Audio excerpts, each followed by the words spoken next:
മഹത്വം.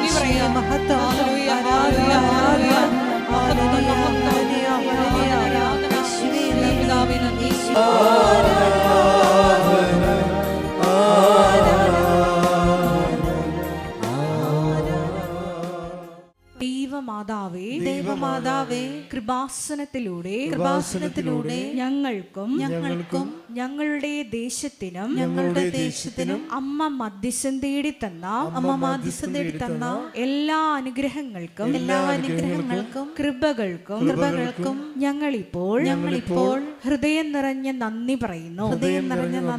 സ്തുതിച്ചു പ്രാർത്ഥിക്കാം. Hallelujah, hallelujah. നാളിതുവരെ ഞങ്ങൾക്ക് ലഭിച്ച എല്ലാ കൃപകൾക്കും അനുഗ്രഹങ്ങൾക്കും നന്ദി പറയുന്നു. ഹല്ലേലൂയ, ഹല്ലേലൂയ, ഹല്ലേലൂയ, ഹല്ലേലൂയ. ദൈവമേ നന്ദി, ദൈവമേ മഹത്വം, ദൈവമേ ആരാധന. കരങ്ങൾ വീശിക്കൂ.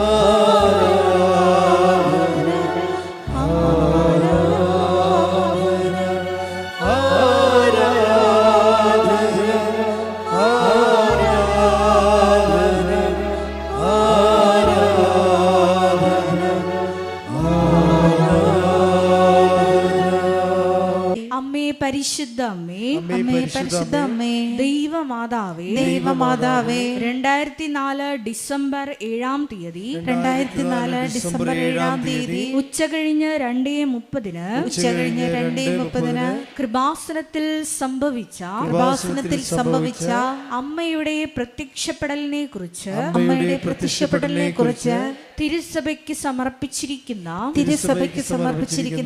പഠനരേഖകളുടെ മേൽ വസ്തുനിഷ്ഠവും ദൈവശാസ്ത്ര വിധി പ്രകാരമുള്ളതുമായ അന്വേഷണ പഠനങ്ങൾ നടത്തി ആ പ്രത്യക്ഷപ്പെടലിലൂടെ പ്രകടമായ ദൈവമാതാവിന്റെ പ്രത്യേക കരുതലും സംരക്ഷണവും വെളിപ്പെടുത്തുന്ന പീഡിതരുടെ ആശ്വാസവും പ്രവാചകന്മാരുടെ രാജ്ഞിയും വാഗ്ദാനത്തിന്റെ പേടകവും പ്രപഞ്ച പ്രകൃതിയുടെ മാതാവുമായ പരിശുദ്ധ അമ്മയുടെ ഭക്തി തിരുസഭയിൽ കൂടുതൽ പ്രചരിച്ച് ജീവിതത്തിന്റെ ദുരിത ദുരന്ത അവസ്ഥകളിൽ അകപ്പെട്ട് കഴിയുന്ന അനേകായിരം മക്കൾക്ക് ദൈവത്തിന്റെ സാന്നിധ്യവും സന്ധിപ്പും കൂടുതൽ അനുഭവിക്കുക വഴി ആത്മീയ വിശുദ്ധിയും ദൈവശക്തിയും കൈവരിക്കുവാൻ ഞങ്ങളുടെ കുടുംബങ്ങളെ ഇടയാക്കണമേ. സ്തുതിച്ചു പ്രാർത്ഥിക്കാം. Hallelujah, hallelujah. മരിയനോട് ഉടമ്പടിയെടുത്ത് പ്രാർത്ഥിക്കുന്ന ഞങ്ങളുടെ കുടുംബങ്ങളെ വിശുദ്ധീകരിക്കണമേ എന്ന് പ്രാർത്ഥിക്കുന്നു, ശക്തീകരിക്കണമേ എന്ന് പ്രാർത്ഥിക്കുന്നു, ആത്മാവാൽ വഴി നടക്കണമേ എന്ന് പ്രാർത്ഥിക്കുന്നു, സാക്ഷികളാക്കി ഉയർത്തണമേ എന്ന് പ്രാർത്ഥിക്കുന്നു. Hallelujah, hallelujah. മഹത്വം, മഹത്വം, ആരാധന, ആരാധന. ഹല്ലേലൂയ.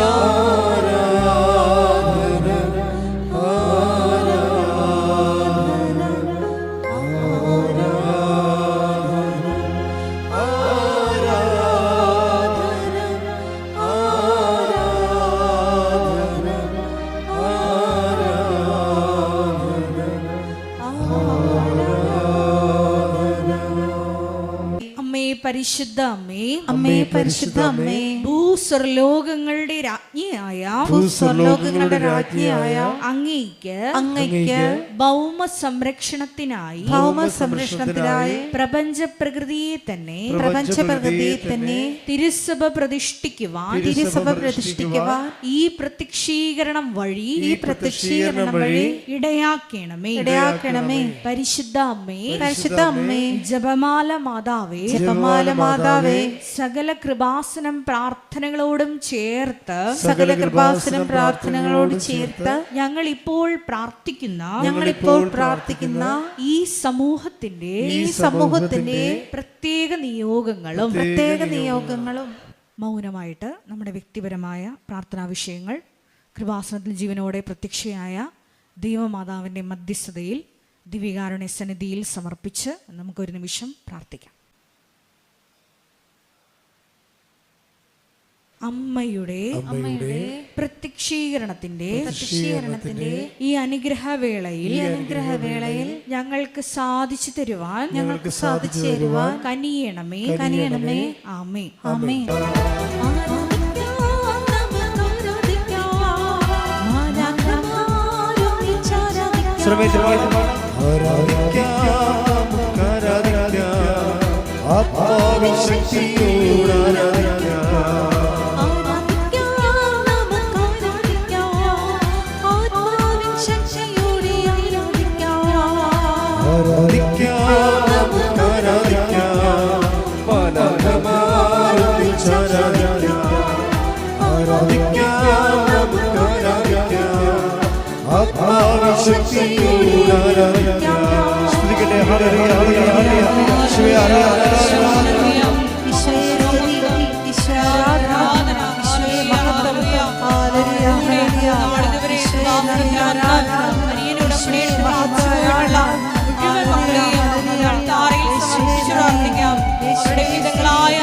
ജീവിത ദുരിതങ്ങളെ സമർപ്പിച്ച്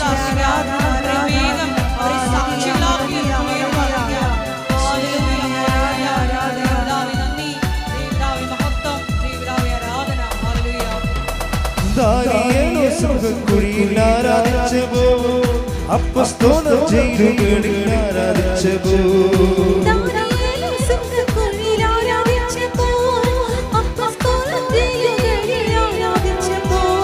ദൈവജനം രക്തം ചിന്തി ആരാധിച്ചപ്പോ കഷ്ടതകളെ ആരാധിക്കുന്നു.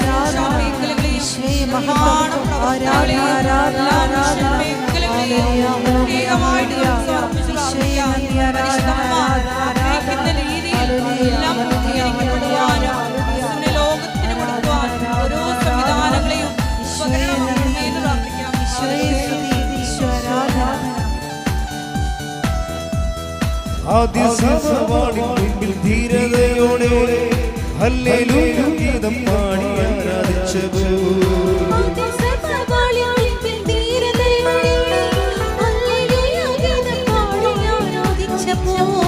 യേശുവിനായി ലോകത്തിൽ മരണം വന്നാലും ഹല്ലേലൂയ ഗീതം പാടി ആരാധിക്കുമേ.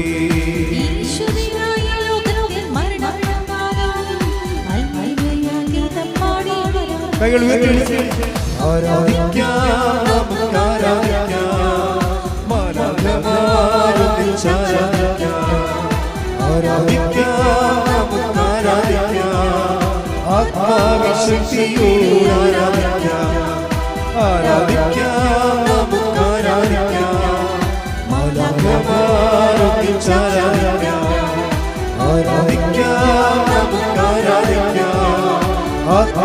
ആത്മാവിശക്തിയോട് ശുദ്ധ പരമദിവ്യകാരുണ്യത്തിന് നേരവും ആരാധനയും സ്തുതിയും പുകഴ്ചയും ഉണ്ടായിരിക്കട്ടെ.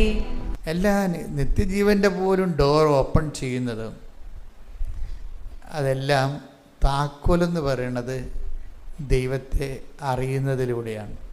അപ്പോഴും അനുദിന ജീവിതത്തിലും അത് തന്നെയാണ് വിഷയം. അനുദിന ജീവിതത്തിൻ്റെയും തടസ്സങ്ങളെ മാറ്റുന്നതിനും അനുഗ്രഹം പ്രാപിക്കുന്നതിനുമുള്ള താക്കോല് ദൈവത്തെ അറിയുന്നതാണ്. അതാണ് ഞാൻ നിങ്ങളോട് പറഞ്ഞത്.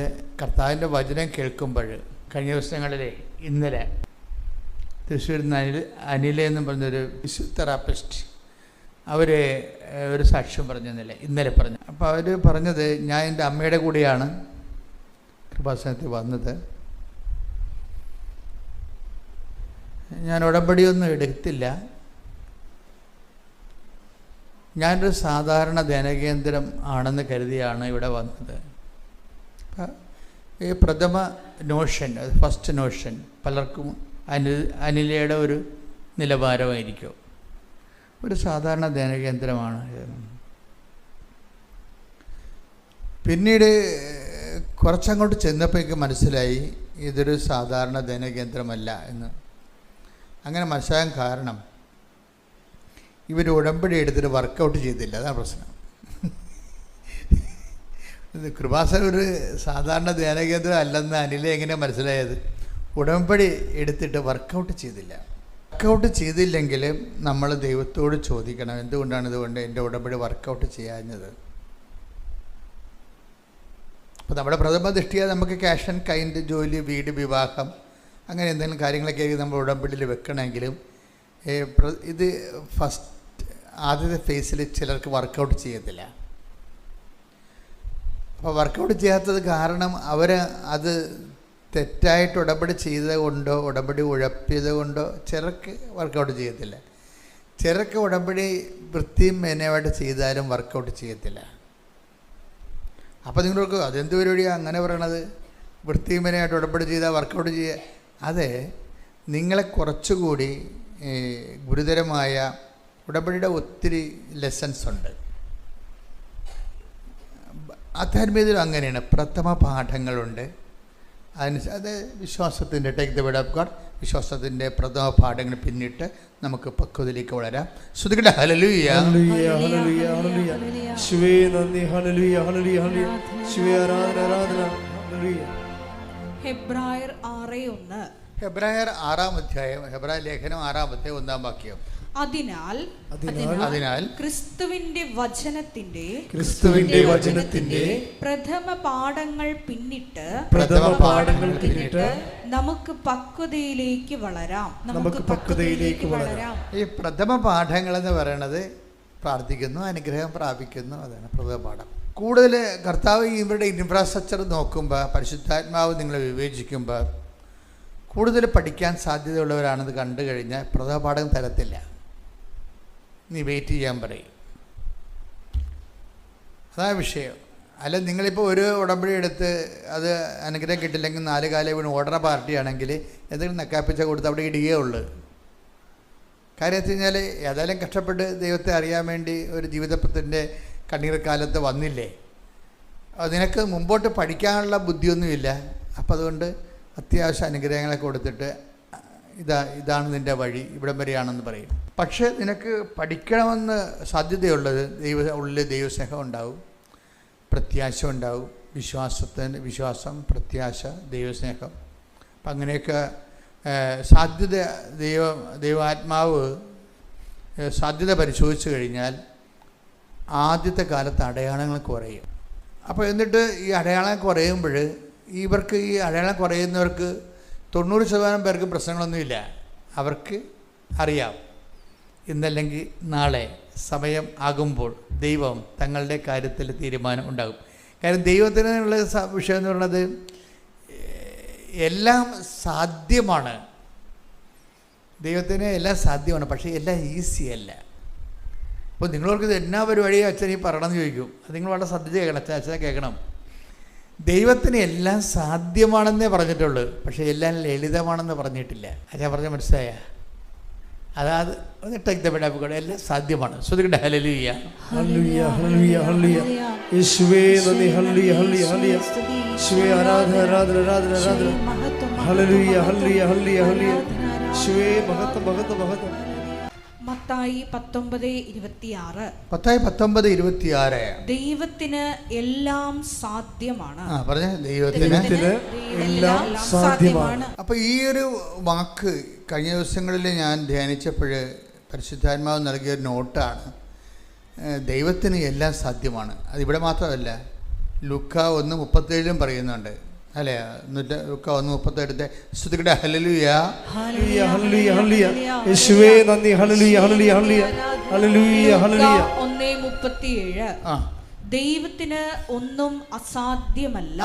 ദൈവത്തിന് ഒന്നും അസാധ്യം അല്ല. അപ്പോൾ ഇവിടെ ഒരു പ്രശ്നം കിടക്കണമെന്ന് വെച്ച് കഴിഞ്ഞാൽ, പരിശുദ്ധാത്മാവ് കഴിഞ്ഞ ദിവസം എന്നോട് സൂചിച്ച് തന്നത് സൂചനയെ തന്നത് ദൈവത്തിന് എല്ലാം സാധ്യമാണ്.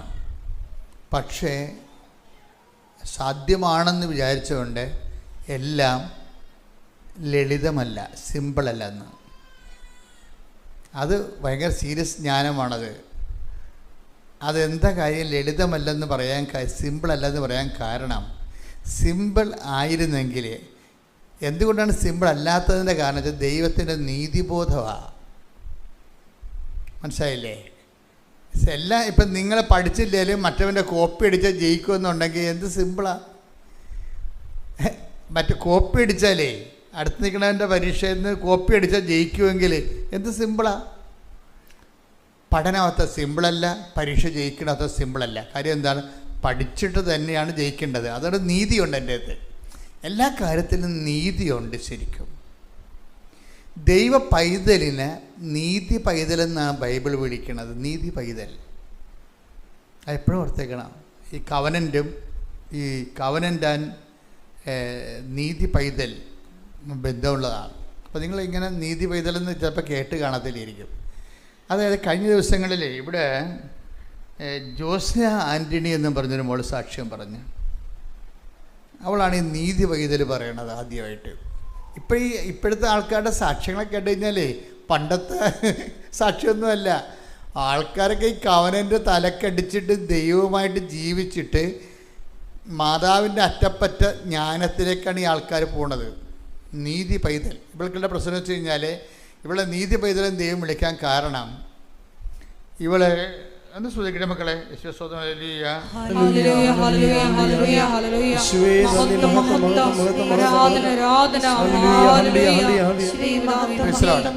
ഇവിടെ മെഡിക്കലിന് ഫിറ്റല്ല ആളെ.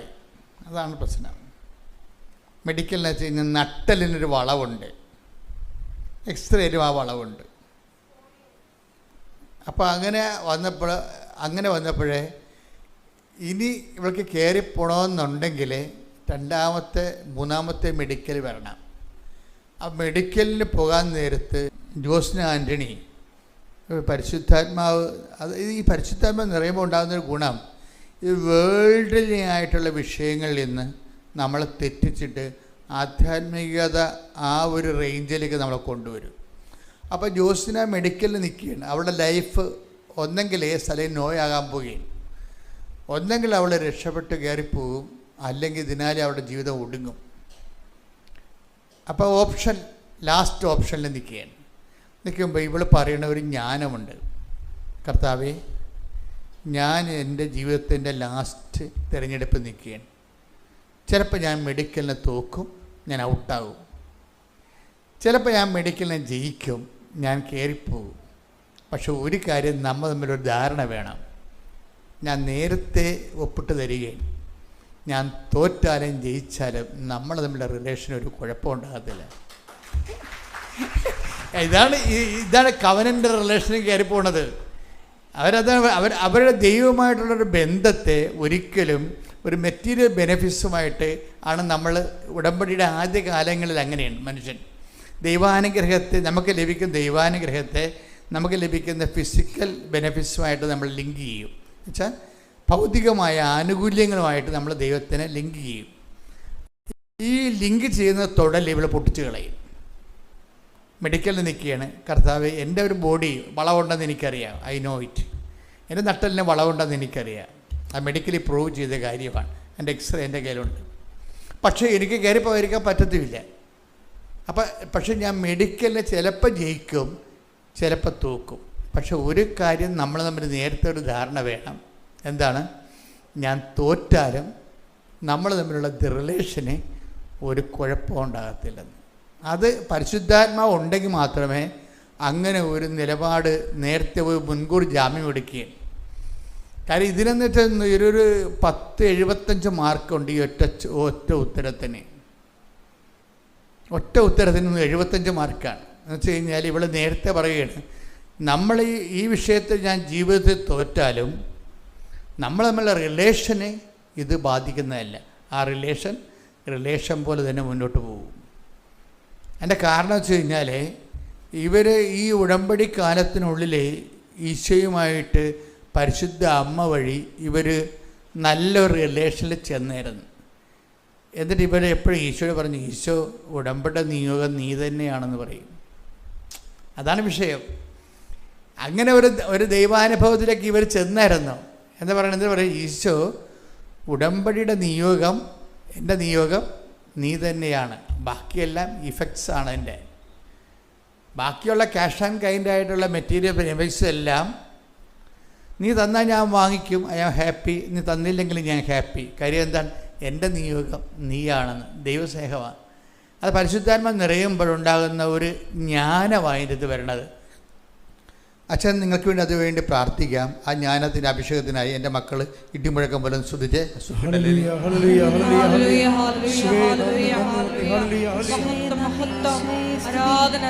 കർത്താവിന്റെ ഉന്നതമായ നാമത്തിന് സ്വസ്ഥം ചെയ്യുന്നു. കർത്താവിന്റെ വിശുദ്ധ പൗരോഹിത്യത്തെ മഹത്വപ്പെടുത്തണമേ. കർത്താവ് സഭയിലുള്ള സാന്നിധ്യം ദൃഢമാക്കണം. 39 വർഷം ഞാൻ അർപ്പിച്ച കൃപാനയുടെ യോഗ്യതയാൽ, കൃപാസ്ഥാനത്താറെ ജീവനോടെ പ്രത്യക്ഷപ്പെട്ട പരിശുദ്ധ അമ്മയുടെ പ്രത്യക്ഷയുടെ ശക്തിയാൽ യേശു ക്രിസ്തുവിൻ്റെ നാമത്തെ ഏറ്റവും വലിയ സ്വത്തായിട്ട് കാണുവാനും, അത് എല്ലാം നഷ്ടപ്പെട്ടു, അത് നേടിയിട്ടുണ്ടെങ്കിൽ എല്ലാം നേടിയ പോലുള്ള ആന്തരിക ജ്ഞാനത്താൽ ഞങ്ങളുടെ മക്കളെ അഭിഷേകം ചെയ്യണമേ. ശ്രദ്ധിക്കട്ടെ. ഹല്ലേലൂയ.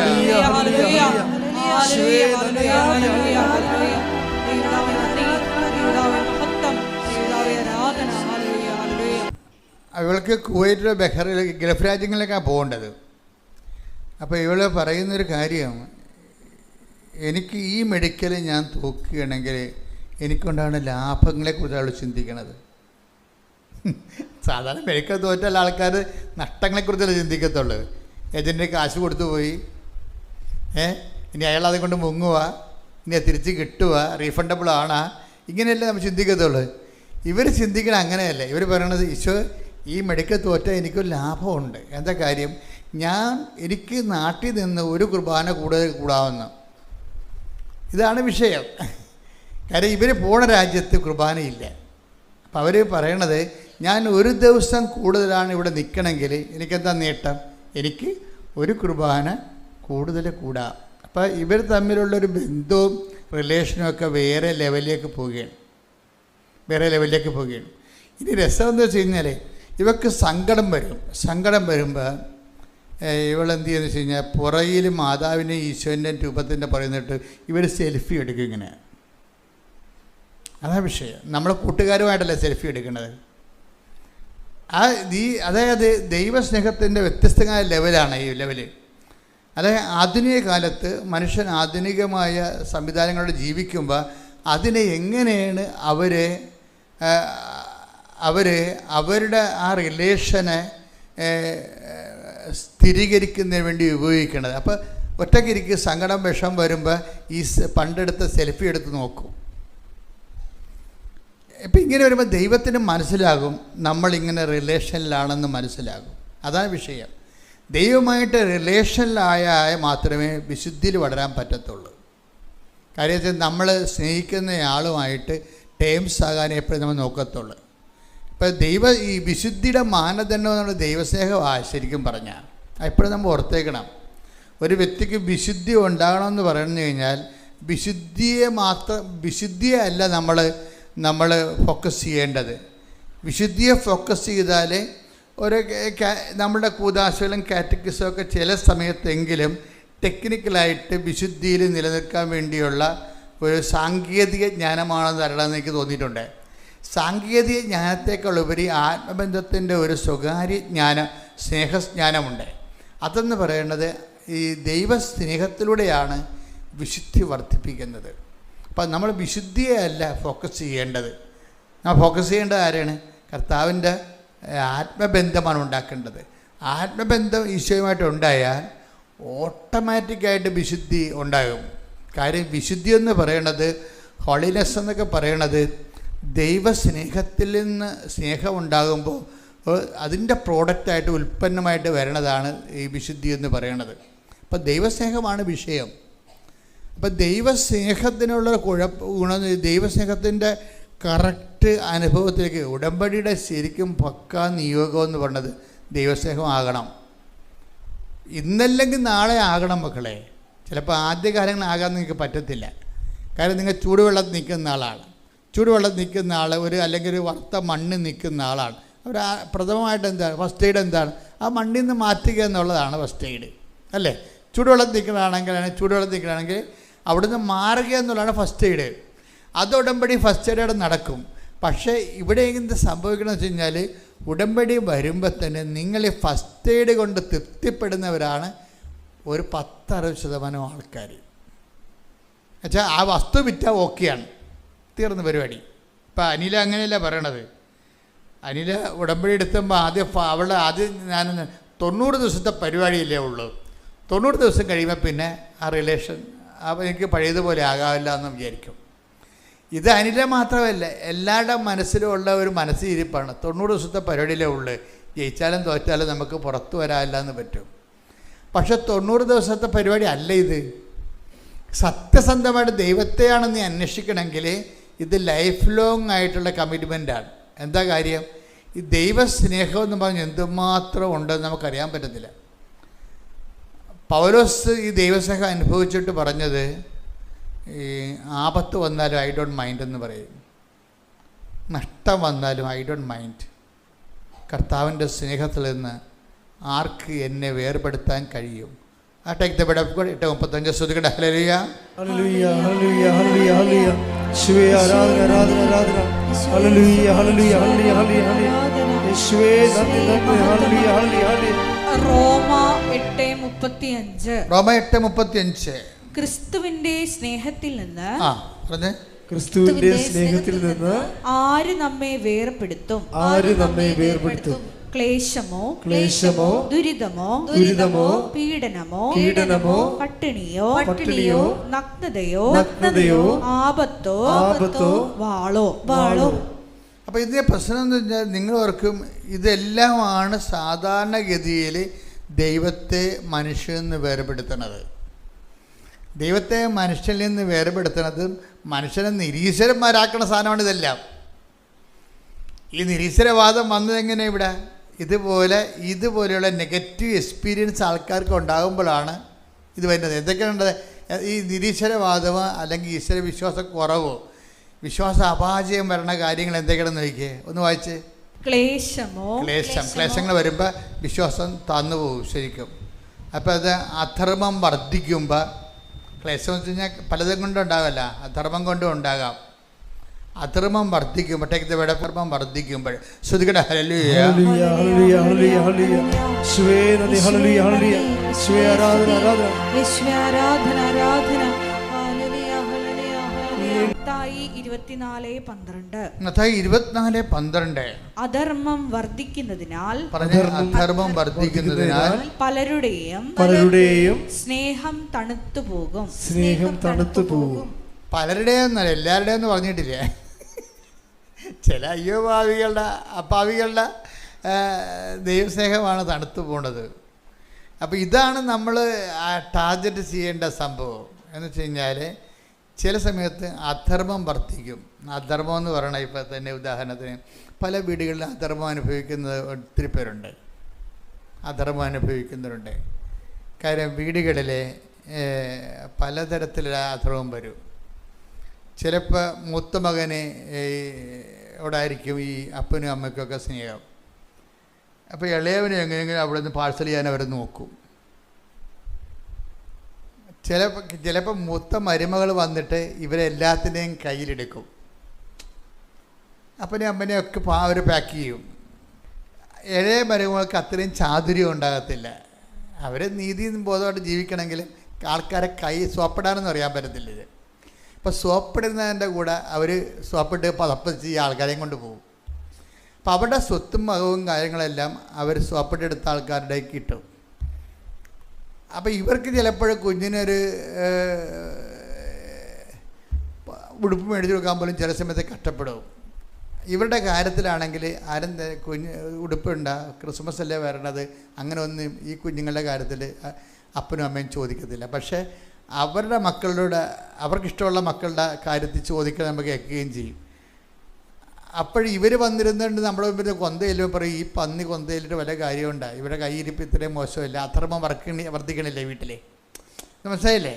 ഇപ്പം അമ്മച്ചിക്ക് മൂത്ത മകളോടാ അല്ലെങ്കിൽ മരുമകളോടാണ് ഇഷ്ടം. അപ്പോൾ ഇവരുടെ സ്വത്തെല്ലാം അവിടെ കൊടുക്കുക. ഇവരെ കേൾപ്പിച്ചുകൊണ്ട് തന്നെ അവർക്ക് കുഞ്ഞുങ്ങൾക്ക് ഇന്ന് ക്രിസ്മസ് പറഞ്ഞതല്ലേ, അത് മേടിക്കേണ്ടതല്ല എന്നൊക്കെ ചോദിക്കുമ്പോൾ ഇതുങ്ങൾ ചോദിക്കും, ദൈവമേ നമ്മൾ ഈ വീട്ടിൽ തന്നെയാണ് താമസിക്കുന്നത്, നമ്മുടെ കാര്യം ചോദിക്കാൻ ആരും ഇല്ലല്ലോ എന്ന് പറയും. എന്നിട്ട് ആ വല്യമ്മ തള്ളേനെ ഇവിടെ വന്ന് പ്രാർത്ഥിക്കാൻ പാ എന്ന് വിളിക്കണത്. പിന്നെ ഇവർ വിളിച്ചാൽ പന്നി പോകുമെന്ന് പറയും. അധർമ്മം വർദ്ധിക്കുന്നതാണ് വീട്ടിലെ. അങ്ങനെയുള്ള സിറ്റുവേഷൻസ് ഉണ്ടാകും. എന്തെങ്കിലും ഉണ്ടാകണം മക്കളെ, എന്തെങ്കിലും ഉണ്ടായില്ലെങ്കിൽ നിങ്ങളുണ്ടാകത്തില്ല. മനസ്സിലായില്ലേ? എന്തെങ്കിലും കുടുംബത്തിലുണ്ടാകണം ഇതുപോലെയുള്ള വിഷയങ്ങൾ. എന്തെങ്കിലും ഉണ്ടായില്ലെങ്കിൽ നിങ്ങളുണ്ടാകത്തില്ല. എന്നുവെച്ചാൽ എന്താണ്? നിങ്ങൾ ദൈവത്തിരുസന്നിധിയിലുണ്ടാകത്തില്ല. അതാണ് വിഷയം. അപ്പോൾ അധർമ്മം വർദ്ധിക്കുമ്പോൾ സ്വാഭാവികമായിട്ടുള്ള ഓട്ടോമാറ്റിക് പ്രോസസ്സ് എന്താ പറയണത്? 24:10 എന്താ പറയണത്? സ്നേഹം തണുത്ത് പോകും. പക്ഷെ അതൊരു ടെസ്റ്റാണ്. നിങ്ങളുടെ സ്നേഹം തണുത്ത് പോണതാണോ എന്നറിയാൻ വേണ്ടി ദൈവം ചിലപ്പോൾ ഈ വലിയമ്മ തള്ളയെ വെച്ചുകൊണ്ട് നിങ്ങളെ ടെസ്റ്റ് ചെയ്യണതായിരിക്കും. ചിലപ്പോൾ മരുമക്കളെ വെച്ചുകൊണ്ട് ടെസ്റ്റ് ചെയ്യും. വലിയമ്മ തള്ള പള്ളിക്ക് കയറേണ്ട കാര്യമില്ല. അതിനേക്കാളും വലിയ ബെസ്റ്റല്ലേ മരുമക്കൾ വന്ന് ലാൻഡ് ചെയ്യണവരെ. അപ്പോൾ ഇവർ ഓരോരുത്തർക്ക് നമ്മൾ നോക്കുമ്പോൾ ആകപ്പാടെ ഒരു പെശകാണ്. പ്രാർത്ഥന വേറെ, പ്രവർത്തനം വേറെയാണ് കുടുംബത്തിൽ. അത് കാരണം പ്രാർത്ഥനയ്ക്ക് നമുക്ക് വിശ്വാസമില്ല. ഇളയ മരുകൾ എന്തിനാണ് കൊച്ചിനെയും കൊണ്ട് പ്രാർത്ഥിക്കുന്ന നടക്കുന്ന സമയത്ത് കൊച്ചിനെ നുള്ളി നോവിച്ച് നിലവിളിപ്പിച്ചാൽ എന്തിനാണ് അവൾ പുറത്ത് പോണത്? അവൾക്ക് ഇതിനോട് പ്രതിഷേധമാണ്. ഇളയ മരുമകളെ ആ കൊച്ചിനെ ഇങ്ങനെ പാല് കൊടുത്ത് വെറുതെ ഉറങ്ങി കിടന്ന കൊച്ചിനെ എടുത്ത് നുള്ളു ഇരുട്ടത്ത് വെച്ചോണ്ട് അവരുടെ കായിന്ന് പറഞ്ഞാൽ നിലവിളിക്കും. ഉടനെ ഓരോരോ പറഞ്ഞ് ഇവൾ ചാടി പുറത്ത് വീഴും. അവളുടെ മനസ്സിരിക്കണത് എന്തിനാണ്? ഈ പണ്ടാരത്തിലൂടെ പ്രാർത്ഥിക്കണം നല്ലത്, ഒറ്റക്ക് പ്രാർത്ഥിക്കണമെന്ന് വിചാരിക്കും. അധർമ്മം വർദ്ധിക്കുന്നുണ്ട. അത് വർദ്ധിക്കുമ്പോൾ ദൈവസ്നേഹം തണുത്തു പോവുകയാണ്. ഇത് കുറേ മനുഷ്യരുടെ പ്രശ്നമാണ്. എന്ന് വെച്ചാൽ നിങ്ങളുടെ പല ദൈവസ്നേഹവും അളക്കണതും തൂക്കണതും അത് വെരിഫൈ ചെയ്യണതെല്ലാം വീട്ടിലുണ്ടാകുന്ന ചിലവർ ഇവരെന്തിനാ കുർബാന സ്വീകരിക്കണത്? ഇവർ വീട്ടിൽ വന്ന് കാണിക്കുന്ന കാട്ടായം കണ്ടു കഴിഞ്ഞാൽ ദൈവം പോലും ആ നാട്ടിൽ നിന്ന് ഓടിക്കളയെന്ന് പറയും. കാര്യം ശരിയാണ്. അതുകൊണ്ട് തന്നെയാണ് പല ആൾക്കാരുടെയും വിശ്വാസം തണുത്തു പോയിരിക്കുന്നത്. വീട്ടിൽ കാണിക്കുന്ന അപ്പം നിങ്ങൾ ഉടമ്പടിയിലാകുമ്പോൾ എപ്പോഴും വിഷയം എന്ന് വെച്ചാൽ ഉടമ്പടിയിലൊരു വാക്കുണ്ട്, യശ്രൂം. കഴിഞ്ഞ ദിവസങ്ങളിലെ ജോസ്നയുടെ സാക്ഷ്യങ്ങളാണത് ഞാൻ കണ്ടത്. ഞാൻ മുമ്പ് പറഞ്ഞ പോലെ മെഡിക്കലിൽ നിൽക്കുകയാണ്. ആദ്യത്തെ മെഡിക്കൽ പൊട്ടിപ്പോയി, നടുവ് വളഞ്ഞിരിക്കുകയാണ്, എല്ല് വളഞ്ഞിരിക്കുകയാണ്, പൊട്ടിപ്പോയി. ആ പൊട്ടിയ വളഞ്ഞ നടുവെല്ലും കൊണ്ട് തന്നെ വീണ്ടും മെഡിക്കലിൽ നിൽക്കുമ്പോൾ കർത്താവ് അവളോട് കുറേ വാക്കുകൾ പറയും. കർത്താവിനോട് അവൾ ആദ്യം പറയുന്നത് എന്താണെന്ന് വെച്ച് കഴിഞ്ഞാൽ, ജീസസ്, ഞാൻ എൻ്റെ ജീവിതത്തിൻ്റെ ഒരു ലാസ്റ്റ് ഓപ്ഷനിൽ നിൽക്കുകയാണ്. ചിലപ്പോൾ ഞാൻ കയറിപ്പോവും, ചിലപ്പോൾ ഞാൻ വീണു പോകും. ഒരു കാര്യം നമ്മളൊരു ധാരണ വേണം, ഞാൻ തോറ്റാലും വീണാലും നമ്മൾ തമ്മിലുള്ള സ്നേഹത്തിന് യാതൊരു ഉടച്ചിലും ഉണ്ടാകത്തില്ല, ഒരു പോറൽ പോലും ഏൽക്കത്തില്ലെന്ന് പറയും. അപ്പോഴുടനെ പരിശുദ്ധാത്മാവ് ഇവിടെ നാവിലേക്ക് പറയും, ഭയങ്കര ഒരു വചനം കൊടുക്കും. അഭിഷേക വചനമെന്ന് പറയും. അത് ഈ ജീവിതത്തിൽ 1-2 അഭിഷേക വചനങ്ങളെങ്കിലും നമുക്ക് കിട്ടണം. എന്നുവെച്ചാൽ അഭിഷേകം വെച്ച് കഴിഞ്ഞാൽ ഡേഞ്ചറസ് പോയിന്റിൽ ദൈവം നൽകുന്ന ഒരു കൈ ഇങ്ങനെ നീഴുക. ഇപ്പം നമ്മൾ ചെളിയിൽ മുങ്ങിപ്പോവുകയാണെന്ന് വിചാരിച്ചോ, നമ്മുടെ ചുറ്റും ആരുമില്ല, അപ്പോഴാണ് ഒരു കൈ നീണ്ട് വന്നതെന്നുണ്ടെങ്കിൽ ആ കൈയൊക്കെ നമ്മൾ പിടിക്കത്തില്ലേ? അതുപോലെയാണ് ഈ അഭിഷേക വചനത്തിൻ്റെ സംഭവം. ഇവളുടെ സത്യസന്ധത ഡിക്ലെയർ ചെയ്ത് എന്താണ്, എൻ്റെ നടുവെല്ല് വളഞ്ഞിരിക്കണമെന്ന് എനിക്കറിയാം, അപ്പം ഞാൻ മെഡിക്കലിന് തോക്കുമെന്ന് എനിക്കറിയാം. പക്ഷെ അങ്ങനെ തോറ്റാലും ഒരു കാര്യം സത്യമാണെന്ന് എനിക്കറിയാം. എന്താണ്? നമ്മളുടെ റിലേഷന് ഒരിക്കലും ഒരു ഉടച്ചിൽ വരുത്തില്ലെന്ന് പറയും. ഇത് വരുമ്പോൾ ഇവളെ കർത്താവ് യശ്രൂം എന്ന് വിളിക്കും. യശ്രൂം എന്താ അർത്ഥം? എന്താ? എന്നിട്ട് ഇവളോട് പണ്ട് ഇവൾ പഠിച്ച വചനം ആത്മാവ് തിരിച്ചു കൊണ്ടുവന്ന് കൊടുക്കും. എന്താ പറയുന്നത്? അത് ഭയങ്കര രസമാണ് കേൾക്കാൻ. നിയമാവർത്തനത്തിൻ്റെ 33:26 എടുത്തേ. സ്തുതിയുടെ ഹല്ലേലൂയ, ഹല്ലേലൂയ, ഹല്ലേലൂയ, ഹല്ലേലൂയ. യേശുവേ നന്ദി, ഹല്ലേലൂയ, ഹല്ലേലൂയ, ഹല്ലേലൂയ. നിയമാവർത്തനം 33:26. യശ്രൂൺ, യശ്രൂൺ, നിന്റെ ദൈവത്തെ പോലെ ആരുമില്ല. അതാണ് സംഭവം. ദൈവത്തിനൊന്നും അസാധ്യമല്ല എന്ന് പറയുന്നതിന് പകരം പറയണം യശ്രൂൺ, നിന്റെ ദൈവത്തെ പോലെ ആരുമില്ല. അതിങ്ങനെ പണ്ടെവിടെയോ അവൾ മനസ്സിൽ സൂക്ഷിച്ചൊരു സാധനം ഈ ഒരു ഡേഞ്ചറസ് ജംഗ്ഷനിൽ പരിശുദ്ധാത്മാവ് കൊണ്ടുവന്നൊരു കൈ പോലെ കൊടുക്കുകയും യശ്രവും, നിൻ്റെ ദൈവത്തെ പോലെ ആരുമില്ലെന്ന് വെച്ചാൽ നീ ആരെയും ഭയപ്പെടേണ്ട കാര്യമില്ല. പിന്നെ അടുത്ത വചനം എന്താ? നിന്നെ സഹായിക്കാൻ, നിന്നെ സഹായിക്കാൻ അവിടുന്ന് വിഹായസിലൂടെ മഹത്വപൂർണനായി മേഘത്തിന്മേൽ സഞ്ചരിക്കുന്നു. മേഘത്തിന്റെ ചിറകിന്മേൽ സഞ്ചരിക്കുന്നു. അപ്പം ദൈവത്തിൻ്റെ മഹത്വപൂർണനുമായ, ആരാധ്യനായ, അജയനായ, അശ്വരൂഢനായ, മേഘസംവാഹകനായി കർത്താവ് വരികയാണ് ഇവളുടെ ജീവിതത്തിലോട്ട്. യശ്രോ, നിൻ്റെ ദൈവത്തെ പോലെ ആരുമില്ല. അപ്പം യശ്രോ എന്ന് വിളിക്കണത് എന്താ കാര്യം? അതൊരു ഓമന പേരാശരിക്കും. യശ്രോ എന്ന് വെച്ച് കഴിഞ്ഞാൽ ഇസ്രയേലിനെ ദൈവം വിളിക്കണ ഓമന പേരാ എന്ന് വെച്ചാൽ അതിൻ്റെ അകത്ത് കുറേ അർത്ഥങ്ങളുണ്ട്. യേശുക്രിസ്തുവിൻ്റെ വരാനിരിക്കുന്ന യേശുക്രിസ്തുവിൻ്റെ വിശുദ്ധമായ രക്തത്തിൻ്റെ നീതീകരിക്കപ്പെടുകയും ആ വിശുദ്ധ രക്തത്തെ ഓർത്തുകൊണ്ട് നീ നിൻ്റെ ജീവിതത്തെ ക്രമീകരിക്കപ്പെടുകയും ചെയ്യുമ്പോൾ നീ ദൈവത്തിൻ്റെ ഒരു സ്പിരിച്വൽ പേറ്റൻ്റായി മാറുന്നു, ആത്മീയ സ്വത്തവകാശമായി മാറുന്നു. അത് ഭയങ്കര വല്ലാത്തൊരു കൺസെപ്റ്റാണ് യശ്രൂം. ബൈബിളിൽ 2 പ്രാവശ്യം ഈ വാക്ക് ഉപയോഗിച്ചിട്ടുള്ളൂ. എന്നുവെച്ച് കഴിഞ്ഞാൽ ഓരോ വ്യക്തികളിലും ദൈവം ഉദ്ദേശിക്കുന്നത് നീതീകരിക്കപ്പെട്ട ദൈവ പൈതൽ, നീതി പൈതൽ. അതാണ് ഞാൻ നീതി പൈതൽ എന്ന് തർജ്ജമ ചെയ്തത്. യശ്രൂം, നീതി പൈതൽ. നീതി പൈതൽ എന്ന് പറഞ്ഞാൽ കർത്താവിൻ്റെ വാഗ്ദാനങ്ങളും കർത്താവിൻ്റെ പദ്ധതികളും കർത്താവിൻ്റെ വഴി നടത്തലുകളും അത് നമുക്ക് തിന്മയും അതുപോലെ ക്ലേശങ്ങളും ഉണ്ടാക്കിയാലും പരിശുദ്ധ അമ്മയെപ്പോലെ അത് ദൈവസ്നേഹത്തിൽ നിറഞ്ഞ് ഹൃദയത്തെ സംഗ്രഹിച്ച് ഏതെല്ലാം ക്ലേശങ്ങളെ പോകുമ്പോഴും ആ ലെവൽ ഡാമേജ് ആകാതെ നിർത്തുന്നതാണ് യശ്രൂം, നീതി പൈതൽ എന്ന് പറയുന്നത്. അതാണ് ഇവൾ പറയണത്. ഇവൾ ആദ്യം പറഞ്ഞ ഇതാണ്, ഞാൻ എൻ്റെ നട്ടെല്ല് വളഞ്ഞതാണ്, ഞാൻ ഈ മെഡിക്കലിനെ തോക്കും. അങ്ങനെ തോറ്റാലും നമ്മൾ തമ്മിലുള്ള സ്നേഹത്തിന് യാതൊരു പോറലും ഉണ്ടാകത്തില്ല. അപ്പോഴാണ് ദൈവം ഇവിടെ വിളിക്കുന്നത് യശ്രൂം, ഇതാണ് നീ. എന്താണ്? നീ നിൻ്റെ വിശ്വാസത്താൽ, ആ വിശ്വാസം ഉത്ഭുതമാകുന്ന ദൈവസ്നേഹത്താൽ നീ എന്നെ, അതായത് ആ കൃപയിൽ നിലനിൽക്കാൻ വേണ്ടി നീ ലോകത്തെയും ജീവിതത്തെക്കാളും വലുതായി ദൈവത്തെ കാണുന്നൊരു വ്യക്തിയാണ് നീതി പൈതൽ എന്ന് പറയുന്നത്. ആ നീതി പൈതലാണ് പറയണത്. ഒരു പൗലോസ് അപ്പോസ്തലൻ നീതി പൈതലേക്ക് വരുന്ന ഒരു ദൂരമുണ്ട്. ശരിക്കും ഉടമ്പടിയുടെ ഫ്രൂട്ട്സ് എന്ന് പറയണത് ChatGPT, അതുപോലെ തന്നെ നമ്മൾ ഉപയോഗിക്കുന്ന പെർപ്ലക്സിറ്റി, അങ്ങനെയുള്ള ആപ്പുകളോട് ഞാൻ ചോദിച്ചു വാട്ട് ഈസ് യശ്രൂം എന്ന് ചോദിച്ചു. അപ്പോൾ യശ്രൂം എന്ന് ചോദിക്കുമ്പോൾ അവർ പറയും there is no direct connection between യശ്രൂം ആൻഡ് കവനൻ്റ് എന്ന് പറയും. വെച്ച് കഴിഞ്ഞാൽ ഉടമ്പടി എന്ന് പറയണതും യശ്രൂം തമ്മിൽ ബന്ധമില്ലെന്ന് പറയും. അപ്പോൾ പരിശുദ്ധാൻ പറയും യവന്മാർക്ക് അത്രയും അമ്മമാർ പഠിച്ചിട്ടില്ല, ബന്ധമുണ്ടെന്ന് പറയും. എന്താ കാര്യം? ഈ കവനൻ്റ് പോണത് യശ്രൂമിലേക്കാണ് പോണത്. കവനനിലേക്ക് എന്താ വിളിച്ചിരിക്കണത്? അതായത് നമ്മൾ ഓരോരോ കാര്യങ്ങൾ, നമ്മുടെ ജീവിതത്തിൻ്റെ സമ്മർദ്ദങ്ങൾ കാരണം കർത്താവിൻ്റെ തിരുസ്ഥാനിൽ കണ്ണീരിൻ്റെ കഥകൾ എഴുതി വെച്ചിരിക്കുകയാണ്.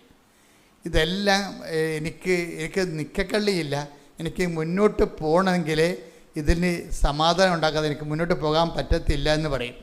അപ്പോഴുണ്ട് ഇവിടെ ഈ ജസിനെ പോലെയുള്ള ആൾക്കാരൊന്നും പറയണം ഇതൊക്കെയാണ് ശരിയാണ്, പക്ഷേ എനിക്ക് എൻ്റെ പ്രശ്നം നീയാണെന്ന് പറയും. അതാണ് പ്രശ്നം, അതാണ് യശ്രൂമാകണത്. ഇതൊക്കെ ശരിയാണ്, എനിക്കിനി അടി ഒരു മുന്നോട്ട് പോകണമെങ്കിൽ എൻ്റെ നടുവ് നിവർത്തി തരാതെ എനിക്ക് ജീവിക്കാൻ പറ്റത്തില്ല. പക്ഷേ ഇനി നടുവ് നിവർത്തി തന്നില്ലെങ്കിലും ഞാൻ നീയും തമ്മിലുള്ള ബന്ധത്തിന്, അതിൻ്റെ പേരിൽ വിശ്വാസത്തിനോ പ്രാർത്ഥനാ ജീവിതത്തിനോ വിശുദ്ധ ജീവിതത്തിനോ ഒരു പോറലോ ഉണ്ടാകത്തില്ല. ഉടനെ പരിശുദ്ധാത്മ പറയും യശ്രൂം, നിൻ്റെ ദൈവം നിന്നെ രക്ഷിക്കാൻ വേണ്ടി വാനമേഘങ്ങളിലെ മേഘത്തെ ചിറയാക്കിക്കൊണ്ട് ഇതാ കടന്നു വരുന്നു എന്ന് പറയും. എന്നിട്ട് അത് ആ വചനം കിട്ടിയോടെ ഇവിടെ ഇടക്കിടക്ക് ഇത് പറയാൻ തുടങ്ങും. പിന്നെ ഇവിടെ ഇത് വെച്ച് പ്രാർത്ഥിക്കാൻ തുടങ്ങും. എന്താ? കർത്താവിൻ്റെ വരവ് ഇവളുടെ വിശ്വാസത്തിൻ്റെ പ്രഖ്യാപനത്തിലൂടെ അത് ത്വരിതപ്പെടുത്തുകയാണ്. കർത്താവിൻ്റെ വരവിനെക്കുറിച്ച് പറയുമ്പോഴെല്ലാം ഈശോ പറയണത് വിശ്വാസത്തെക്കുറിച്ചാണ് പറയണത്. എങ്കിലും മനുഷ്യപുത്രൻ വരുമ്പോൾ വിശ്വാസം കണ്ടെത്തുമെന്നിരിക്കില്ല. Take the word of God. സ്തുതിക്കട്ടെ. ഹല്ലേലൂയ, ഹല്ലേലൂയ, ഹല്ലേലൂയ, ഹല്ലേലൂയ, ഹല്ലേലൂയ. യേശുവേ നന്ദി. ഹല്ലേലൂയ, ഹല്ലേലൂയ, ഹല്ലേലൂയ. ലൂക്ക 18:8. എങ്കിലും മനുഷ്യപുത്രൻ വരുമ്പോൾ ഭൂമിയിൽ വിശ്വാസം കണ്ടെത്തുമോ? അത് വിഷയം. അത് എന്ത് വിശ്വാസമാണ്? ഇപ്പം 18:8 ഉടമ്പടിയിൽ ഉപയോഗിക്കുന്ന ഈ റിഫൈൻഡ് ഫെയ്ത്താണ് ഉദ്ദേശിക്കുന്നത്. ഉടമ്പടിയിൽ ഉപയോഗിക്കുന്ന റോ ഫെയ്ത്ത് അല്ല. ഫെയ്ത്തിൽ തന്നെ റോ ഫെയ്ത്ത് ഉണ്ട്, റിഫൈൻഡ് ഫെയ്ത്ത് ഉണ്ട്. റിഫൈൻഡ് ഫെയ്ത്ത് എന്ന് പറയുന്നത് ടെസ്റ്റഡ് ഫെയ്ത്താണ്. റോ ഫെയ്ത്ത് എന്ന് പറയുന്നത് മാതാപിതാക്കന്മാരിൽ നിന്ന് കൈമാറി കിട്ടിയ കാരിസം ക്ലാസ്സിൽ കേട്ട വിശ്വാസമാണ്. റോ ഫെയ്ത്താണ്. ഈ റോ ഫെയ്ത്ത് എന്ന് പറയണത്, നമ്മൾ റോ എന്ന് പറയുന്നത് എന്താ? ഇപ്പോൾ ക്രൂഡ് ഓയിൽ എപ്പോഴും പറയാറുള്ള ഉദാഹരണമാണ്. ക്രൂഡ് ഓയിൽ വെച്ചൊന്നും നമുക്ക് ഈ വണ്ടിയൊന്നും ഓടിക്കാൻ പറ്റത്തില്ല. ഓടിക്കാൻ പറ്റുക? ക്രൂഡ് ഓയിൽ ഒഴിച്ചാൽ കാർ ഓടുക? ഇല്ല, ഓടത്തില്ല. അതിനെ ശുദ്ധീകരിച്ചിട്ട് അതിൻ്റെ ഡീസലോ പെട്രോളോ ആക്കി മാറ്റിയാൽ മാത്രമേ അത് റിഫൈൻഡ് ആക്കണം. ഓയിൽ റിഫൈനറി എന്നല്ലേ പറയുന്നത്, റിഫൈനറി. ഇതുപോലെ ഫെയ്ത്ത് റിഫൈനറി ഉണ്ട്. ആ സർവൈവ്ഡ് ആയിട്ടുള്ള ഫെയ്ത്ത് റിഫൈനറി എന്ന് വെച്ച് കഴിഞ്ഞാൽ ഇപ്പം മാതാപിതാക്കന്മാരിൽ നമുക്ക് വിശ്വാസം കിട്ടും. അവർ കത്തോലിക്കരായതും ക്രിസ്ത്യാനികളായതുകൊണ്ട് നമ്മളും ക്രിസ്ത്യാനികളായി പോകും. അത് റോ ഫെയ്ത്ത് എന്ന് പറയും. ആ ഫെയ്ത്ത് പ്രാക്ടീസ് ചെയ്താൽ നമുക്ക് നിത്യരക്ഷ ഓക്കെയാണ്. പക്ഷെ ആർജിത കൃപയ്ക്ക് സഹായകരമല്ല. ട്രഡീഷണൽ ഫെയ്ത്ത്, റോ ഫെയ്ത്ത് ആർജിത കൃപയ്ക്ക്. ആർജിത കൃപയെന്ന് പറയുന്നത് നമ്മുടെ അക്കൗണ്ടിൽ ആർജിക്കുന്ന കൃപയാണ്. ആർജിക്കുന്ന കൃപയെന്ന് പറയുമ്പോൾ അവിടെ ഉപയോഗിക്കുന്നത് റിഫൈൻഡ് ഫെയ്ത്താണ്. റിഫൈൻഡ് ഫെയ്ത്ത് എന്ന് പറഞ്ഞാൽ എന്താണ്? അഗ്നി പരീക്ഷകളെ അതിജീവിച്ച വിശ്വാസം. അതാണ് റിഫൈൻഡ് ഫെയ്ത്ത്, അതിജീവിത വിശ്വാസം. Take the word of God. സ്തുതിക്കട്ടെ. ഹല്ലേലൂയ, ഹല്ലേലൂയ, ഹല്ലേലൂയ, ഹല്ലേലൂയ, ഹല്ലേലൂയ. യേശുവേ നന്ദി. ഹല്ലേലൂയ, ഹല്ലേലൂയ. യേശുവേ ആരാധന, ആരാധന, ആരാധന. 1 പത്രോസ് 1:7. കാരണം അഗ്നിശോധനയെ അതിജീവിക്കുന്ന. അതാണ് കേട്ടാ പറഞ്ഞ അഗ്നിശോധന വരണം കണ്ടില്ലേ? അല്ല, മാതാപിതാക്കന്മാരിൽ നിന്ന് പാരമ്പര്യ വിശ്വാസം കിട്ടിയാൽ അത് റോ ഫെയ്ത്താ. ഇനി ഇതിന് എന്ത് ചെയ്യണം? അഗ്നിശോധനകളാണ്, വേറെ മാർഗമൊന്നുമില്ല. കുളിച്ചാൽ ശരിയാകത്തില്ല. തീ തന്നെ വേണം ഇതിന് സംഭവം. അഗ്നിശോധന തരണം. അഗ്നിശോധന എന്ത് ചെയ്യണം? അതിജീവിക്കുകയും ചെയ്യണം. അഗ്നിശോധന കത്തിപ്പോയാൽ പോയി. അഗ്നിശോധനയെ എന്ന് പറഞ്ഞ് അഗ്നിശോധനയെ അതിജീവിക്കുന്ന. 1 പത്രോസ് 1:7. ഏറ്റു പറഞ്ഞ അഗ്നിശോധനയെ അതിജീവിക്കുന്ന നശ്വരമായ സ്വർണത്തേക്കാൾ വിലയേറിയതായിരിക്കും പരീക്ഷകളെ അതിജീവിക്കുന്ന നിങ്ങളുടെ വിശ്വാസം. പരീക്ഷകളെ അതിജീവിക്കണത് വിശ്വാസമുണ്ട്. പിന്നെ പരീക്ഷകളെ അതിജീവിക്കുന്ന പ്രത്യാശയുണ്ട്. പരീക്ഷകളെ അതിജീവിക്കുന്ന ദൈവസ്നേഹമുണ്ട്. ഈ പരീക്ഷകളെ അതിജീവിക്കുന്ന ദൈവസ്നേഹത്തിൻ്റെ നിലവാരത്തിലേക്കാണ് ഈ ജോസിന വളർന്നു വന്നിരിക്കുന്നത്. എന്താ പറയണത്? ഇവളെ കർത്താവുമായിട്ട് സെൽഫി എടുത്ത് സങ്കടം വരുമ്പോൾ ഈ സെൽഫി നോക്കി ആ ദൈവസ്നേഹത്തിൽ ജീവിക്കുന്നയാളാണ്. അപ്പോൾ അവൾ നേരത്തെ പറയുകയാണ്, എങ്ങാനും ഞാൻ എൻ്റെ നട്ടിൽ വളഞ്ഞിരിക്കണ കാരണം എനിക്ക് മെഡിക്കൽ ടെസ്റ്റ് കിട്ടിയില്ലെങ്കിൽ പറഞ്ഞ് ഞാൻ എൻ്റെ പേരിൽ നിൻ്റെ അടുത്ത് വാക്കിടാനോ വഴക്കുണ്ടാക്കാനോ പ്രാർത്ഥന കുറക്കാനോ ഒന്നും ഞാൻ തയ്യാറല്ല. അത് നേരത്തെ പറയണം. അതാണ് വിഷയം. മുൻകൂർ നടന്നിട്ട് പറയണം, നേരത്തെ പറയുകയാണ്. ജാമ്യം എടുക്കുകയാണ് ശരിക്കും പറഞ്ഞാൽ. എന്ന് വെച്ച് കഴിഞ്ഞാൽ ഈ മെഡിക്കലിന് തോക്കണത് കർത്താവിൻ്റെ സ്നേഹത്തിൽ നിന്ന് എന്നെ പിന്തിരിപ്പിക്കത്തില്ല. അതാണ് ഈ അതിജീവിത ദൈവസ്നേഹം എന്ന് പറയണത്. അതായത് നമ്മൾക്ക് എന്തെങ്കിലും പല ആൾക്കാരുടെയും വിശ്വാസത്തെയും ദൈവസ്നേഹത്തെയും ഒന്നും ദൈവം അംഗീകരിക്കണില്ല. അതാണ് ഏറ്റവും വലിയ പ്രശ്നം. ദൈവം ഈ റോ ഫെയ്ത്ത് ആണെങ്കിൽ, ഇപ്പം അപ്പന്മാരിൽ നിന്ന് കിട്ടിയ വിശ്വാസമാണ്, അല്ലെങ്കിൽ പള്ളിയിൽ നിന്ന് കരിസ്ത കിട്ടിയ വിശ്വാസമാണെങ്കിൽ ദൈവം പറയും ഇറ്റ്സ് ഓക്കെ, അത് നിങ്ങൾക്ക് അതിൻ്റെ അകത്ത് മുതൽ മുടക്കമൊന്നും ഇല്ലല്ലോ എന്ന് പറയും. വാട്ട് ഈസ് യുവർ ഇൻവെസ്റ്റ്മെൻ്റ് എന്ന് ചോദിക്കും.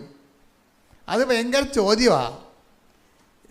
അപ്പൻ്റെയൊക്കെ ഒന്ന് കിട്ടിയ വിശ്വാസമാണെന്ന് പറയുമ്പോൾ ദൈവം ചോദിക്കും വാട്ട് ഈസ് യുവർ ഇൻവെസ്റ്റ്മെൻറ്റ്. അപ്പോൾ നമ്മൾ പറയും ബബ ജപ ഒരു സാധനം ഇല്ല എൻ്റെ അകത്ത്. അത് ഭയങ്കര ഗതികെട്ട ജീവിതമാണ്. നീ ഒരു 10ാം ക്ലാസ് കഴിഞ്ഞിട്ടും ഈ വിശ്വാസം കൊണ്ട് അപ്പനുണ്ടാക്കിയ വിശ്വാസം മാത്രമേ ഉള്ളതെന്നുണ്ടെങ്കിൽ നിനക്ക് ഇനി അടുത്ത ടെസ്റ്റൊന്നും എഴുതാൻ പറ്റത്തില്ല. You are not eligible. അതാണ് വിഷയം. കാര്യം 15 വയസ്സ് വരെയൊക്കെ ഓക്കെയാണ്. 12 വയസ്സാണ് സുവിശേഷത്തിൻ്റെ വയസ്സെന്ന് പറയണത്. കർത്താവ് തർക്കിക്കാൻ പോയത് എന്നാണ് 12 വയസ്സിലല്ലേ. അപ്പം 12 വയസ്സാണ് ഇതിൻ്റെ അകത്ത് ഈ അപ്പൻ്റെ അമ്മയുടെയും വിശ്വാസം സൂക്ഷിക്കാൻ പറ്റുന്നൊരു കാലം. 13ാം വയസ്സിൽ നീ കയറിക്കഴിഞ്ഞാൽ സ്വന്തം വിശ്വാസം വെക്കേണ്ടി വരും. നീ പ്രാർത്ഥിക്കുക പറയും നിൻ്റെ വിശ്വാസം വെക്കാൻ പറയും. എൻ്റെ വിശ്വാസം ഒന്നും ആയില്ലെന്ന് പറയും. എന്താ കാര്യം? അതായത് നിൻ്റെ വിശ്വാസം നിനക്ക് വേണമെങ്കിൽ 1ാം ക്ലാസ് മുതൽ വെക്കാവുന്നേ ഉള്ളൂ. കാര്യം 1ാം ക്ലാസ്സിൽ നിൻ്റെ അടുത്തിരുന്ന് പരീക്ഷ എഴുതുന്ന കുഞ്ഞിനെ നിന്നേക്കാൾ നീ പഠിച്ചിട്ടും അത്രയും മാർക്ക് എത്താൻ കഴിഞ്ഞില്ലെങ്കിൽ അവൻ നിന്നെ 1 മാർക്ക് വെച്ച് നിന്നെ ആക്കാൻ നോക്കുകയും നിൻ്റെ ക്ലാസ് ടീച്ചർ ചിലപ്പോൾ നിന്നെ ഇഡിയറ്റ് ബസ്റ്റാർഡെന്നൊക്കെ വിളിക്കും മാർക്ക് കുറയുമ്പോൾ. അവരുടെ പ്രശ്നം എന്ന് വെച്ച് കഴിഞ്ഞാൽ അവിടെ ക്ലാസ്സിലൊരു 90% മാർക്കുള്ള 5 പിള്ളേരുടെ കൂട്ടത്തിൽ നിന്നെ അവരിപ്പോൾ എടുത്തിട്ടുണ്ട്. നീ അത് വരാൻ പറ്റുകൊണ്ടാണ് അവർ തോന്നിയ മാസം വിളിക്കണത്. അവിടെ ഉള്ളിലൊരു സ്നേഹവും ഒരു കരുതലുമൊക്കെ ഉണ്ട്. പക്ഷേ അത് അവർ പ്രകടിപ്പിക്കണ തക്ക വിളിച്ചുകൊണ്ടായിരിക്കും. അത് നമുക്കറിയാൻ പറ്റത്തില്ല. അപ്പോൾ അതുകൊണ്ട് തന്നെ ഈ വിഷയം നമ്മൾ 1-2 ക്ലാസ്സിനെ എവിടെയെങ്കിലും തോറ്റാലും എൻ്റെ മക്കൾ ഏറ്റവും വലിയ പ്രശ്നമെന്ന് പറയണത് ഒരു ഇൻസിഡൻ്റ് അനന്തരമായിട്ടുള്ള ആത്മീയത, ഒരു വിഷയാനന്തരാധ്യായം. ഇപ്പം വിഷയാനന്തര ആധ്യാത്മികത ഒരു പ്രധാനപ്പെട്ട വിഷയമാണ്. അത് പ്രത്യേകിച്ച് ഒരു നെഗറ്റീവ് ഇൻസിഡൻറ്റ് നിങ്ങളുടെ ജീവിതത്തിൽ സംഭവിച്ചതിന് ശേഷം അവശേഷിക്കുന്ന നിങ്ങളുടെ അപ്പൻ മരിച്ചു അല്ലെങ്കിൽ അമ്മ മരിച്ചു. ഇതൊക്കെ നേരത്തെ നിങ്ങളെ അപ്പനും അമ്മയും നമുക്ക് അമ്മ ആവട്ടെ തന്നെ വിളിച്ചിട്ട് കാര്യമൊന്നുമില്ല. ആദ്യമേ തന്നെ ബോധവും ബുദ്ധിയുള്ളപ്പോൾ തന്നെ നിങ്ങൾ മനസ്സിലാക്കണം ഈ ആൾക്കാരെല്ലാവരും ഇന്നല്ലെങ്കിൽ നാളെ ഗുഡ് ബൈ പറഞ്ഞ് പിരിയേണ്ടതാണ്. അത് ക്ലിയർ ആദ്യമേ ചിന്തിക്കണം നമ്മൾ. ഇപ്പം ഞാൻ എൻ്റെ അപ്പനും അമ്മയും കൂടി ഇരിക്കുന്ന സമയത്ത് ഞങ്ങൾ ഭയങ്കരമായ ഒരു വിഷമ കാലത്ത് ജീവിക്കുകയാണ്. അപ്പം ഞാനപ്പം 4ാം ക്ലാസ്സിൽ പഠിക്കുകയാണ്. അപ്പോൾ അപ്പനും അമ്മയും ഉണ്ട് കൂടെ. അപ്പോൾ ഞാൻ പറയും നമുക്ക് അപ്പോൾ അന്ന് ഞങ്ങൾക്ക് നല്ല വീടൊന്നുമില്ല. അപ്പോൾ ഞാൻ പറയും സാരമില്ല, ഞാൻ വലുതാകുമ്പോൾ നിങ്ങൾക്ക് സിമിത്തേരി നല്ല വീട് കെട്ടിത്തരാമെന്ന് പറയും. എന്നിട്ട് അപ്പനത് ഒരു 4-5 കൊല്ലം പറഞ്ഞുകൊണ്ടിരിക്കണം. ഇപ്പം പറഞ്ഞു കേട്ടല്ലേ എനിക്ക് സിമിത്തേരി വീട് കെട്ടാമെന്ന് പറഞ്ഞിരിക്കണമെന്ന്. പക്ഷേ എനിക്കും ഈ ആൾക്കാർ മരിക്കുന്നതിനെക്കുറിച്ച് ഐഡിയ ഉണ്ടായിരുന്നു. അപ്പോൾ അതുപോലെ തന്നെ സംഭവിച്ചു. 10ാം ക്ലാസ് ആകുമ്പോൾ തന്നെ അപ്പം മരിച്ചുപോയി. നിങ്ങൾ പല ആൾക്കാരും ഇങ്ങനെ ആരെങ്കിലും പ്രിയപ്പെട്ടവർ പിരിഞ്ഞു പോയിട്ടുണ്ടെങ്കിൽ ആ കാര്യവും പറഞ്ഞുകൊണ്ട് പിന്നെ കണ്ണീര് ഒലിപ്പിച്ചുകൊണ്ട് ജീവിതകാലം മുഴുവൻ നടക്കും. ഈ ഒരു സാധനത്തെ നിർത്തി കത്തിക്കും ദൈവം. കാര്യം എന്താണെന്ന് വെച്ചാൽ വിഷയം അതായത് ഈ വന്നു കയറിയ ആൾക്കാർ എപ്പോഴായാലും ഇറങ്ങിപ്പോകും. ഒരു സംശയമില്ല അതിൻ്റെ അകത്ത്. ഇതിനകത്ത് വരുന്ന വിഷയം എന്ന് പറയുന്നത് എല്ലാ കാര്യവും അങ്ങനെയാണ്. സൗന്ദര്യം കുറച്ച് കഴിയുമ്പോൾ ഇറങ്ങിപ്പോവും. എന്തെല്ലാം ആർജിച്ചിട്ടുണ്ടോ അതെല്ലാം ഇറങ്ങിപ്പോവും. നമ്മൾ എങ്ങനെ പിടിച്ചു വെച്ചാലും ഇറങ്ങിപ്പോവും. അപ്പം അതുകൊണ്ട് ഈ സാധനം ഇറങ്ങിപ്പോകുന്ന ആദ്യമേ നമ്മൾ കൗണ്ട് ചെയ്താൽ പ്രശ്നം തീർന്ന്. വന്നവരെല്ലാം പോകേണ്ടവരാണെന്നും വന്നതെല്ലാം പോകേണ്ടതാണെന്നും ഒരു ധാരണ ഉണ്ടാകണം. അതിൻ്റെ പേരിൽ ദൈവത്തിൻ്റെ മേക്കെട്ട് കയറരുത്. കുറേ പന്നികളുടെ സ്ഥിരം ബിസിനസ് ഇതാണ്. എന്തെങ്കിലും ഇടറുണ്ടായാൽ ഉടനെ പ്രാർത്ഥന മുടക്കും, ഉടനെ പള്ളിപ്പോക്ക് മുടക്കും, ഉടനെ കുമ്പസാരം മുടക്കും, ഉടനെ കുർബാന മുടക്കും. അപ്പം തോറ്റില്ലേ നമ്മൾ? ദൈവം എന്താണ് കൊതിക്കണത് നിങ്ങൾക്കറിയാവോ? ദൈവം കൊതിക്കണത് ഇത് കഴിഞ്ഞിട്ട് എന്താണ് പെർസിസ്റ്റ് ചെയ്തിരിക്കണത്. ഈ ശോധന കഴിഞ്ഞതിന് ശേഷം, ഈ പരീക്ഷണം കഴിഞ്ഞതിന് ശേഷം അതിജീവിച്ചിരിക്കണത് എന്താണെന്ന് നോക്കൂ. എൻ്റെ ദൈവവേദനയെ അതിൽ ഒത്തിരി ആൾക്കാരും, അതുകൊണ്ടാണ് ഈശോ ചോദിക്കണത്, മനുഷ്യപുത്രൻ വരുമ്പോൾ ഭൂമിയിൽ വിശ്വാസം കണ്ടെത്തുമോ? അപ്പോൾ ഈ കണ്ട ആൾക്കാരെല്ലാം കൂടി തർജ്ജമ ചെയ്ത് വെച്ചിരിക്കുന്നതും വ്യാഖ്യാനിച്ചിരിക്കുന്നതും ഈ പറഞ്ഞ അന്ത്യകാലങ്ങളിൽ കർത്താവ് വരണ കാര്യം, അന്ത്യകാലങ്ങൾ വരണം മാത്രമല്ല, ദൈവം നമ്മുടെ ജീവിതത്തിലേക്ക് വരുന്നതിന് മുമ്പ് ആദ്യം ടെസ്റ്റ് ചെയ്യണത് വിശ്വാസമായിരിക്കും. ദൈവം എങ്ങനെയും വരാമല്ലോ ദൈവത്തിന്. നിനക്കൊരു പ്രൊമോഷൻ തന്നുകൊണ്ട് ദൈവത്തിന് വരാം, നിനക്ക് തരാനുള്ള പ്രൊമോഷൻ കളഞ്ഞുകൊണ്ടും ദൈവത്തിന് വരാം. അതുകൊണ്ടാണ് അവൾ അങ്ങനെ പറയണത്, ജോസിനെ അങ്ങനെ പറയണത്. ഞാൻ വളഞ്ഞ നഷ്ടത്തിലുമായിട്ടാണ് ഞാൻ ടെസ്റ്റിംഗ് കഴിഞ്ഞ് ഇറങ്ങണമെങ്കിലും നമ്മളുള്ള സ്നേഹത്തിന് യാതൊരു കുഴപ്പമുണ്ടാകത്തില്ലെന്ന് പറയും. എന്താണ് ആ വിശ്വാസം, ആ സ്നേഹം? അതുപോലെ തന്നെ കാര്യം, എൻ്റെ സ്നേഹം, നമ്മളുള്ള സ്നേഹം എൻ്റെ വളഞ്ഞ നഷ്ടലിൽ അടിസ്ഥാനപ്പെടുത്തിയല്ലേ ഇരിക്കണത്. അത് നമ്മൾ തമ്മിലുള്ള ആന്തരികമായ ബന്ധമാണത്. ഇതാണ് അതിജീവിത വിശ്വാസം എന്ന് പറയണത്. എൻ്റെ ദൈവത്തിൽ ഇതുപോലെ ഇപ്പം എന്താ സംഭവം എന്നറിയാമോ? ഉള്ള എക്സ്റേ മുഴുവനും ഇങ്ങനെ വളഞ്ഞ് നട്ടലുമായിട്ട് ഇരിക്കുകയാണ്. എന്നിട്ട് 2 റിജക്റ്റായി. മൂന്നാമത്തെ കയറാൻ പോകുമ്പോഴാണ് ഈ ഡയലോഗ് ഫിറ്റ് ചെയ്യണത്. പക്ഷേ ഇവിടെ ഇറങ്ങി വരുമ്പോഴുണ്ടല്ലോ നട്ടല് നേരെയാകും. യേശുവേ നന്ദി. ഹല്ലേലൂയ ഹല്ലേലൂയ ഹല്ലേലൂയ ഹല്ലേലൂയ ഹല്ലേലൂയ ഹല്ലേലൂയ ഹല്ലേലൂയ ഹല്ലേലൂയ. യേശുവേ നന്ദി. ഹല്ലേലൂയ ഹല്ലേലൂയ. ദൈവപിതാവേ നന്ദി, ദൈവപിതാവേ മഹത്വം.